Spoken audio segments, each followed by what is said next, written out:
पूर्वी शिवाजी महाराजांच्या इथं 12 महिने काम चालूच, बांधकाम चालूच. त्यांच्या इथं गौंडी, सुतार, ते हे वडर सारखे कामाला असायचे. तेव्हा ते एकदा असंच मग तिथं ते हे रामदास स्वामी शिवाजी महाराजांच्या तिथे गेले होते. त्यांचे 700 शिष्य होते रामदास स्वामींचे.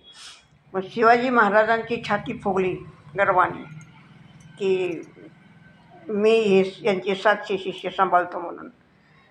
तेव्हा ते एक दिवशी आपलं ते रामदास स्वामी म्हटले, शिवबा चल एक चक्कर मारून येऊ आपण. आणि ते चक्कर मारायला गेले तर तिथं गौंडी ते वडर दगडं फोडीत होते. त्या वडाराला एका सांगितलं, भला मोठा काळा दगड होता पाषाण. मग ते रामदास स्वामींनी सांगितलं, हा दगड फोडमधून. त्या वडराने तो दगड फोडला तर त्या काळ्या पाषाणातून बेंडकोळी निघाली आणि ती बेंडकोळी टुनटुन टुनटुन उड्या मारीत चालली लगेच.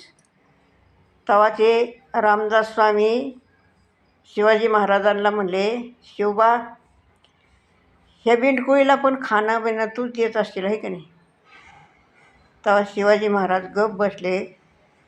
तेव्हा रामदास स्वामी म्हणले, आम्ही काय कुणाचे खातो बा, तो राम आम्हाला देतो बा.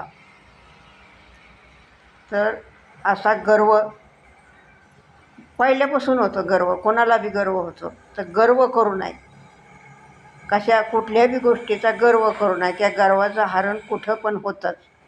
रामदास स्वामींनी सांगितलं का नाही, त्यांना लगेच दाखवून दिलं का नाही, पुराव्यासहित दाखवून दिलं होतं.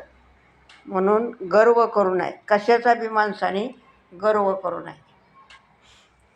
तर हे असं आहे. तर व्हिडिओला लाईक करीत जावा.